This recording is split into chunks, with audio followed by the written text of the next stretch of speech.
Olay Bolu Kültür Mahallesi Fidan Sokak üzerinde bulunan 2 katlı evde meydana geldi.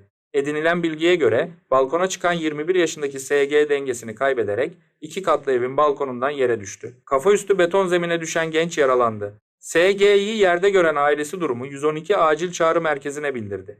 İhbar üzerine bölgeye sağlık ve polis ekipleri sevk edildi. Sağlık ekipleri tarafından olay yerinde ilk müdahalesi yapılan SG İzzet Baysal Devlet Hastanesi Köroğlu ünitesine sevk edildi. SG'nin bilincinin açık olduğu öğrenildi.